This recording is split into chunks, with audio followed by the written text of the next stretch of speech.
Hey guys, Al here. Kind of wanted to do a video on a quick rant. Problems with Regen AG, which is probably surprising considering I like a lot of the ideologies that are present in regenerative agriculture or conservation agriculture world. However, I've seen a lot of stuff recently that is very contradictory of really what regenerative agriculture means, and also the overlap of regenerative agriculture versus regenerative, possibly like forestry, right, or timber values, right, or native prairies, right. Agriculture to me means planting or growing a crop that is used to either feed animals or humans, um, whereas prairie restoration, or forest stand restoration or regeneration, focusing on a good healthy regeneration, is something different. So I don't know why, but there seems to be a lot of times we'll see tests or studies that are promoting um, how the soil microbiome functions within a forest stand and how that is impacting carbon sequestration, or lack of carbon sequestration, or um, saturation of those type of things versus um, in an agricultural or native prairie landscape, right? So that's number one. I mean, that I think we need to be cognizant of some of the studies that we're reading because there's just so much information out there. Number two is the elitist attitude. So I saw something today where a gentleman said, I'm leaving this Regen Ag Forum because he felt that he was attacked for the use of herbicide. Um, Again, what are we talking about here? Would you rather have me not use herbicide? Let's say I inherited a large field that is infested with Cerisa lespedeza, terrible invasive species, very small seeds, make millions of seeds. Would you rather me not convert that to good quality, highly diverse cropland through no-till methodologies and diverse cover crop mixes, or pasture land? But I need to get rid of this Cerisa lespedeza. So what's the best way to do that, right? Using herbicides. Do it quickly, be efficient with it, and then start the rebuild. Um, I think there's too much of an extreme here. We can't say, well, like I love to garden. 200 plus tomato plants last year, 150 pepper plants. I don't use herbicides in my garden. But my garden, yeah, it's a big garden, relatively speaking. I use a ton of cover crops. I use mulch layers. I do all the things that Regen Ag talks about. But I don't have to use herbicide because I can control that. It's a very small scale. When I'm working on our property in eastern Ohio and I'm planting 10 plus acres of what we call food plots, right? But basically the same idea as a pasture for beef, but the primary goal here is for better wildlife. So pollinators, turkey, white-tailed deer, et cetera, and better soil health, right? Through regenerative ag practices. Um, I don't have the luxury of going in there and hand weeding or doing these other things. Now, I'm not as concerned about weeds, but um, there are times where I have to use an herbicide. Now, would I eventually like to get a roller crimper and some of these other things that could further eliminate that? Of course, but it's not one and done. I also have on the property a large number of invasive tree species. So I'm very interested in creating an environment for strong regeneration of native trees, white oak, maple, walnut, things of that nature.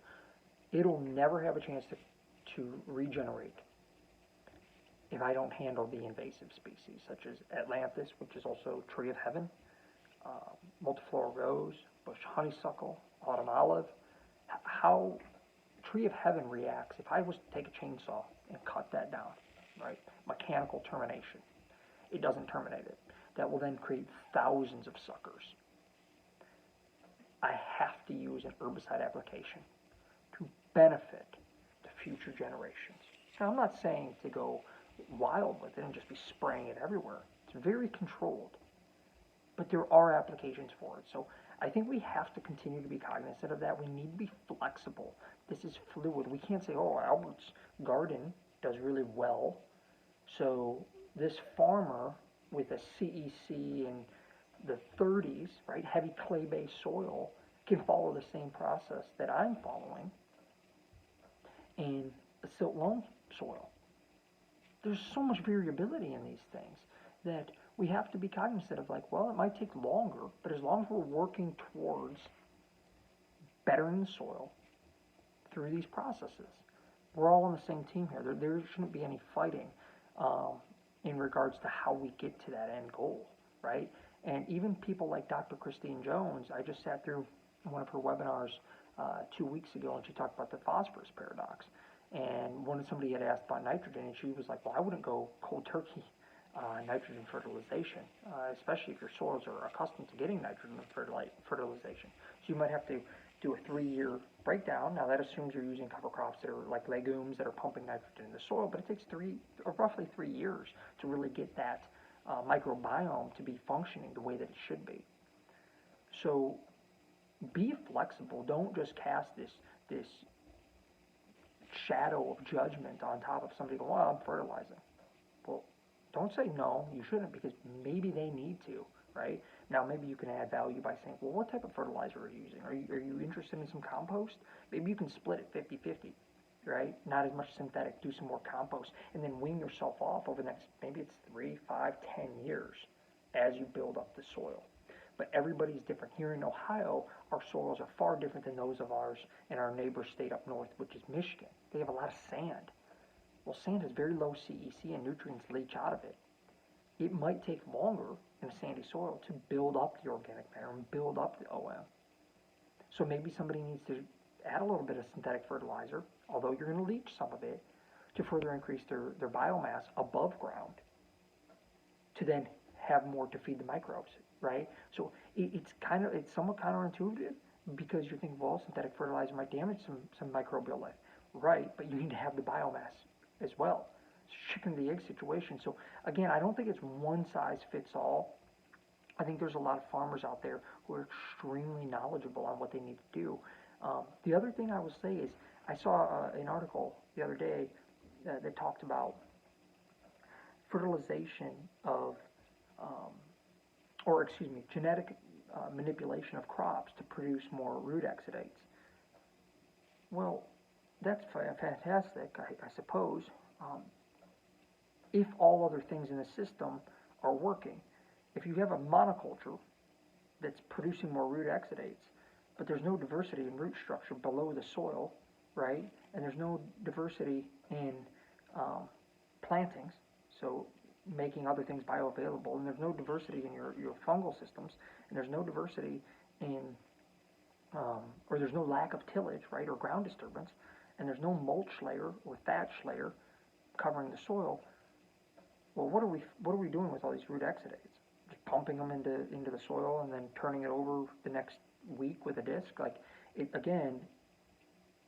seems like we're overlooking that this is the whole idea of symbiosis or symbiotic relationships, is that it's all functioning together. So, Dr. Christine Jones is just, I mention her a lot because she's just so inspiring. You listen to her talk, and I've asked several questions. She like almost chuckles when she answers, because it's like, we make it so complicated. Well, can we add this? Can we add that? And it's not always needed, right? Just heavy diversity in plantings. So like if you take a farmer, follow a couple farmers in Iowa, they're just fantastic podcasts, and they'll do 60-inch rows of corn now with a cover crop in between those rows. And then when they harvest that corn, they then go in and plant more rye grain. That's a huge win. That's a massive, massive win. And that can't be compared to restoring a native prairie. We need beans, we need corn, so these guys are changing the way that they have planted for 100 years, 50 years, let's say. And they're doing 60-inch row corn, using cover crops, and they know so much about the soil health, and they're doing all of these things to reduce erosion, reduce runoff, reduce inputs, reduce herbicide applications. That's a massive, massive win, and it's growing. So let's not say that you have to be totally on one far extreme end of the spectrum. Understand that it's situational. And I'll end with the fact that when we look at Gabe Brown, fantastic farmer. Everybody's read the book Dirt to Soil, I'm sure. It's a really good read, a really easy read, really fun read. And he does such a good job of making it simple. Um, Limit disturbance, armor the soil, increase plant diversity, keep a living root in the soil, and if you can, integrate livestock. That's it. That is what we need. Balance the carbon and nitrogen ratios, etc. If we can do those things, and we can support each other, not talk down to each other, but support each other, whether it's a gardener to a large agricultural farmer doing 10,000 acres, to a guy who, like myself, who it's just a passion and a hobby, not making any income off of the things that I love to do, other than eventually maybe a timber harvest, but um, off of the regenerative agriculture portion, not making any income. Might sell some tomatoes and things like that a year, but that's it. Very, very minimal.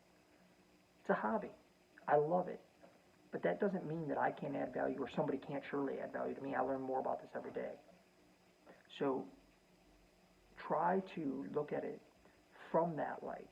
Try to understand that through these simple 5 steps that Gabe Brown talks about and so many others talk about, we can significantly make a positive impact on how practices were done the last 10 years, 20 years, and where are we going to be going forward in the next 10 and 20 years.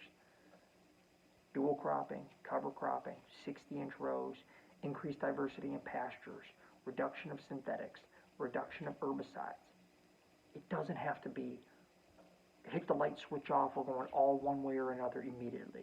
These things take time. There's a lot of variability in these things. So enjoy the journey and make better soil. Thanks for tuning in, guys.